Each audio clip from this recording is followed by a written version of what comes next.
మన వారాహి సిల్వర్ జ్యువెలరీలో అద్భుతమైన ఆఫర్స్ పొందండి మరియు కారు గెలుచుకునే గొప్ప అవకాశం. కాలం మారిన కుల వివక్ష మాత్రం మారటం లేదు. ఆధునిక కాలంలోనూ అనకాపల్లిలో కుల వివక్ష ఘటన వెలుగు చూసింది. లంకెలపాలెం గ్రామంలో గంగిరెద్దుల కాలనీలో అమానుష ఘటన జరిగింది. ఆర్థిక ఇబ్బందుల కారణంతో ఓ కుటుంబానికి 70,000 సాయం అందించారు కుల సంఘం వాళ్ళు.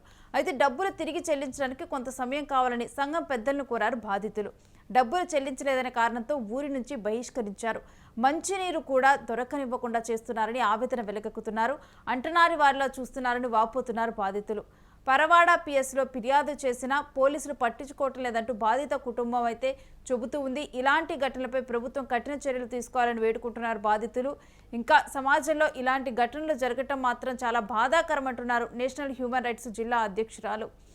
ఇక ఈ విధంగా కూడా అంటే డబ్బు అప్పు తీసుకున్నందుకు కుల పెద్దలందరూ కలిసి కుల సంఘం వాళ్ళు డబ్బు వాళ్ళకి అప్పుకి ఇవ్వటం జరిగింది. ఆ తర్వాత వాళ్ళు సకాలంలో చెల్లించలేకపోయారు. చెల్లించలేని టైంలో గడువు అడిగారు. కానీ గడువు ఇవ్వకుండా వాళ్ళని అంటరాని వాళ్ళలా కూడా ఒక తీర్మానం చేసేసి వాళ్ళకి ఏమి సహాయం అందకుండా కనీసం నీరు కూడా వాళ్ళు దొరకకుండా చేస్తూ ఉన్నారు. ఇలాంటి ఘటనలు ఎంతవరకు కరెక్ట్? మీరేమంటారు? అప్పు తీసుకున్నందుకు కనీసం వాళ్ళకి నీళ్లు కూడా దొరకకుండా చేయటం ఎంతవరకు కరెక్టో మీరు కామెంట్ చేయండి. ఇక దీని మీద అయితే నేషనల్ హ్యూమన్ రైట్స్ జిల్లా అధ్యక్షురాలు స్పందించడం జరిగింది. వాళ్ళకి రద్దు చేసేస్తారు. ఇది ఎంత చేతులు జోడించి అడుగుతున్నాం. దయచేసి ఈ కులం నుంచి ఇలాగా వివక్షణ చేయడం అనేది ఇక్కడి నుంచి ఆపండి. ఎంఆర్ఓ గారు, సిపి గారు, సీఎంలు వీళ్ళందరికీ చేతులు జోడించి మరీ దండం పెడుతున్నాం. ఇటువంటి వ్యవస్థని తొలగించండి. ఎందుకంటే సాక్షి నేనే మాట్లాడాను. అయ్యా ఏంటి పని, ఇలా చేయకూడదు కదా, ఇట్లా మీకు డబ్బులు ఇవ్వాల్సి ఉంటే కనీసం కోట్లు ఉన్నాయి, నోట్లు ఉన్నాయి, మీరు చట్టరీత్యా తీసుకోవచ్చు, లేదా వాళ్ళకు కొంచెం టైం ఇవ్వండి.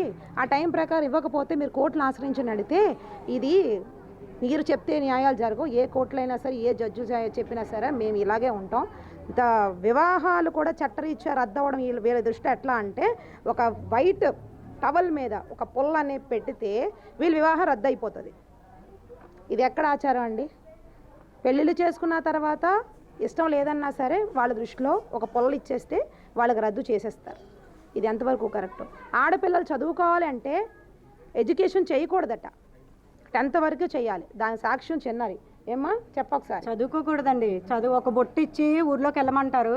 ఆ చదువుకునేది వచ్చే డబ్బుల కన్నా బుట్టతో తెచ్చిన డబ్బులు ఎక్కువ వస్తాయని నమ్మకం అనమాట. అందుకని చెప్పి ఎవరిని చదవనివ్వరు కూడానా. చదవనివ్వరు, ఇంట్లో పెట్టి తాళాలు వేసేస్తుంటారు బయటికి రాకుండానా. ఈ విధంగా సమాజంలో ఇటువంటి దయచేసి మార్చండి. రేపటి తరానికి ఇటువంటి పరిస్థితులు రాకూడదు. ఒకవేళ పెద్దలు ఎవరన్నా కూడా మేము ఈ చెప్పిన కట్టుబాట్లు మేము రిక్వెస్ట్గా అడిగాం, లేదా ప్రభుత్వం దృష్టిలో పెట్టాల్సి ఉంటుంది. ప్రభుత్వం దృష్టిలో పెడితే తగిన చర్యలు కూడా తీసుకోవాల్సి వస్తుంది. తర్వాత ఇది ఇక్కడితో ఆగదు. ఈ అమ్మాయిని వీళ్ళని తీసుకొని నేను ఎంతవరకు అన్నా సరే ఫైట్ చేయడానికి రెడీ. ఎందుకంటే రేపటి తరంలో ఈ ఇబ్బందులు పడకూడదు. ఇలాగ ఒక 70,000 తీసుకున్న కారణంగా మేము కొంచెం సమయం అడిగామండి. సమయం అడిగితే ఆ సమయం ఇవ్వను, నువ్వు ఇప్పటికిప్పుడే డబ్బులు ఇవ్వాలి, లేదంటే నేను ఊర్లోంచి వెలేసేస్తున్నాను అన్నారు. మేము అప్పటికే అడిగామండి. అడిగినా కానీ మిమ్మల్ని ఊర్లో నుంచి బహిష్కరించేస్తున్నాము, ఒకసారి ఊర్లో నుంచి వెలివేస్తారు అంటే మాతో ఎవరు మాట్లాడడం కానీ, మాకు ఒక మంచినీళ్ళు చుక్క ఇవ్వకపోవడం కానీ, మేము ఏ షాప్కి వెళ్ళినా ఆ షాపుల దగ్గర వాళ్ళు తప్పు తీసుకోవడం కానీ ఇలాంటివన్నీ జరుగుతుంటాయండి. ఈవెన్ మాకు హాస్పిటల్కి వెళ్ళాలన్నా కానీ ఒక ఆటో కానీ ఒక బండి కానీ రాదు. అంటే మా వెనకాతలు ముందు వెనక ఎవరు లేరు. మా అమ్మగారు మేమే ఉన్నాము, ఆడపిల్లలం అండి. ఒక మగదిక్కు కూడా లేని సమయంలోనే మాకు హెల్ప్ చేయడానికి కూడా ఈవెన్ మా అన్నయ్య వచ్చినా కానీ మా అన్నయ్య దగ్గర డబ్బులు తప్పు అడుగుతారు, లేదంటే మా అన్నయ్యని వెలేసేస్తారు. కుల నుంచి వెలివేసేయడమే. ఇంకా ఇది ఒకటే సమస్య అండి. ఇలాగే ఇది ఎన్నో కాలం నుంచి ఇదే రన్ అవుతుంది. ఇదే కానీ ఇంక ఇలా మనం 2026లో ఉన్నాము. ఇదే ఇలా రన్ అయితే ఇంకా తరతరాల వాళ్ళు కూడా బాధపడాలి కదా. అంటే వాళ్ళు కూడా సఫర్ అవుతారు. ఈ రోజుతోనే పోవాలని చెప్పి మేము ఇలా మేడం దగ్గరికి వెళ్ళామండి. ఇంకోటి ఏంటంటే నిన్న మా బావగారు పాయిజన్ తీసుకున్నారు.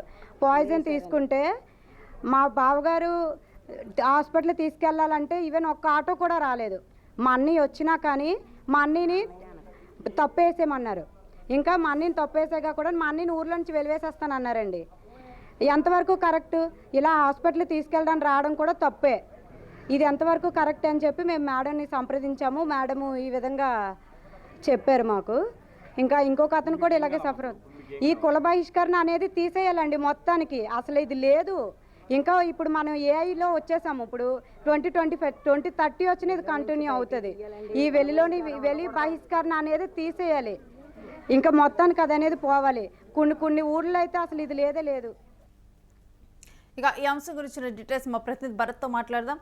ఎస్ భరత్, లంకలపాల గ్రామంలో జరిగినటువంటి ఘటన కానీ లేకపోతే అక్కడ వాళ్ళు ఆలోచిస్తున్న తీరు గురించి ఆమె చెప్తున్నవి కానీ ఆ గ్రామంలో ఫాలో అవుతున్న పద్ధతులు కానీ ఇంకా కూడా అంటే మనం ఈ 2026లోనే ఉన్నామా లేకపోతే వెనకటి కాలంలో బతుకుతున్నామా అని అనిపిస్తుంది. ఏదైతే ఆధునిక కాలంతో మనిషి పరిగెడుతున్నటువంటి సమయంలో కులం పేరుతో, కుల వివక్ష పేరుతో పూర్తిగా అనకాపల్లి జిల్లా లంకెలపాలెం వద్ద గంగిరెద్దుల కాలనీ వద్ద పెద్దలు చేసినటువంటి సంఘటన పూర్తిగా సభ్య సమాజమే దించుకునే పరిస్థితికి తీసుకొచ్చింది కుల వివక్ష ఘటనకు సంబంధించినంత వరకు. ఏదైతే వీళ్ళకి సంబంధించి కుల పెద్దలు ఎవరైతే ఉన్నారో కుటుంబ ఆర్థిక పరిస్థితుల రీత్యా 70,000 రూపాయలు అప్పు తీసుకున్నటువంటి పరిస్థితి. అప్పు తీసుకున్నటువంటి సమయంలో అప్పు తీర్చేందుకు గాను కొంత సమయం కావాలంటూ కూడాను బాధితులు వేడుకున్నటువంటి సిచ్యువేషన్.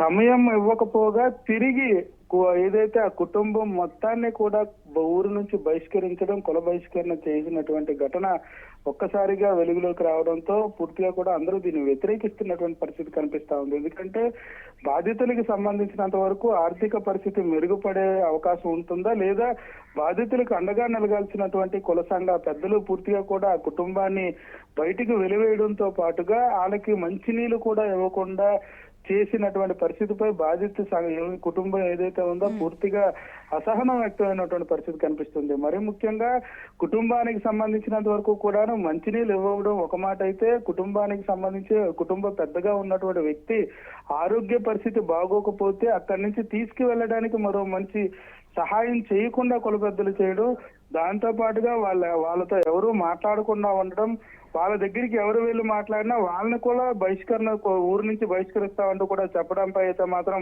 ఆ కుటుంబం పూర్తిగా ఆవేదన వ్యక్తం చేసినటువంటి పరిస్థితి. మరీ ముఖ్యంగా ఇటువంటి ఘటన పునరావృతం కాకూడదు, ఈ కుటుంబంతో ఆగిపోవాలంటూ కూడా ప్రభుత్వాన్ని వేడుకుంటున్నటువంటి పరిస్థితి కనిపిస్తా ఉంది.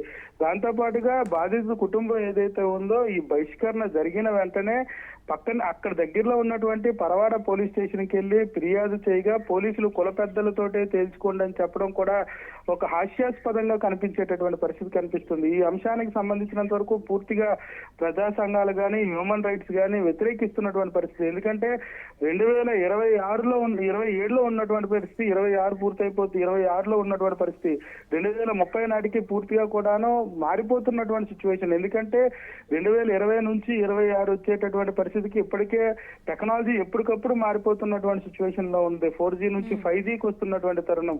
ఇంకా ఎక్కడో పాత పురాతన లాంటి బహిష్కరణలు, కుల వివక్ష నుంచి ఊరు నుంచి వెలివేయడాలు, ఇటువంటి అంశాలపై అయితే మాత్రం పూర్తిగా హ్యూమన్ రైట్స్ వ్యతిరేకిస్తున్నటువంటి పరిస్థితి కనిపిస్తుంది. ఆ కుటుంబం కూడా కలెక్టర్ కూడా ఆ ప్రాంత కలెక్టర్ కూడా దృష్టి సారించాల్సిన అవసరం ఉంది. ఎందుకంటే 10వ తరగతి దాకే చదవాలి. ఒకవేళ 10వ తరగతి దాటి గనక అమ్మాయిలు చదివితే గనక వాళ్ళందరికీ ఒక జోల ఇచ్చి ఊరంతా కూడా తిప్పించి డబ్బులు సేకరించమనటము, ఈ రకమైన పద్ధతులు ఇంకొక వైపు హ్యూమన్ రైట్స్ నుంచి వచ్చినా కానీ కనీసం ఇక్కడ మీరు ఏమొచ్చి చెప్పినా కానీ మా పద్ధతులు మేమే పాటిస్తామంటూ కూడా వాళ్ళు చెప్తున్నారు. వాస్తవానికి ఘటనంతా కూడాను ఇప్పుడు వెలుగులోకి వచ్చినటువంటి పరిస్థితి. దీనికి సంబంధించినంత వరకు కూడాను కుల పెద్దలు ఎవరైతే ఇటువంటి ఘటనలకు పాల్పడుతున్నారో చదువుపై గాని కులానికి సంబంధించినంత వరకు ఆర్థిక సహాయం చేసిన తర్వాత ఆ డేట్ లోపు అప్పివ్వకపోతే కుల బహిష్కరణ చేయడం, ఊరు బహిష్కరణ చేసినటువంటి పరిస్థితి, వాళ్ళకి మంచినీళ్ళు ఇవ్వకుండా చేసేటటువంటి పరిస్థితులు అధికారుల దృష్టికి తీసుకువెళ్లడంలో స్థానికంగా ఉండేటటువంటి నేతలు గాని, స్థానికంగా ఉండేటటువంటి ఎవరైతే కుల సంఘ పెద్దలు ఉన్నారో వాళ్ళకి బయటికి రానివ్వకుండా వీళ్ళందరూ నోర్లు నొక్కేసేటటువంటి సిచ్యువేషన్. ఈ నేపథ్యంలో హ్యూమన్ రైట్స్ కి ఆ పాప ఎవరైతే బాధిత కుటుంబం ఉందో కుటుంబం ఫిర్యాదు చేసినటువంటి పరిస్థితి. ఆరోగ్య పరిస్థితి బాగోకపోతే ఊర్లో కనీసం ఎవరు కూడా సహాయం చేయలేనటువంటి పరిస్థితుల్లో నిస్సహాయురాలుగా ఉండిపోయినటువంటి కుటుంబానికి సంబంధించిన ఆడపిల్ల పూర్తిగా కూడా తానే తన చేతులతో తన కుటుంబ పెద్దని తీసుకొని వెళ్లాల్సినటువంటి పరిస్థితి వచ్చిందంటూ కూడా ఆవేదన వ్యక్తమైనటువంటి సిచ్యువేషన్. దీనికి సంబంధించినంత వరకు పోలీసులకు ఫిర్యాదు ఇస్తే పోలీసులు పట్టించుకోలేదంటూ కూడా బాధితురాలు చెప్తున్నటువంటి సిచ్యువేషన్ ఖచ్చితంగా స్థానికంగా ఉండేటటువంటి ఎమ్మెల్యేలు కానీ నా ప్రజాప్రతినిధులు దాంతో పాటుగా అధికారులు కూడా స్పందించాల్సినటువంటి పరిస్థితి కనిపిస్తా ఉంది. ఎందుకంటే ఆధునిక సమాజంలో రోజు రోజుకి టెక్నాలజీ మారిపోతున్నటువంటి పరిస్థితి.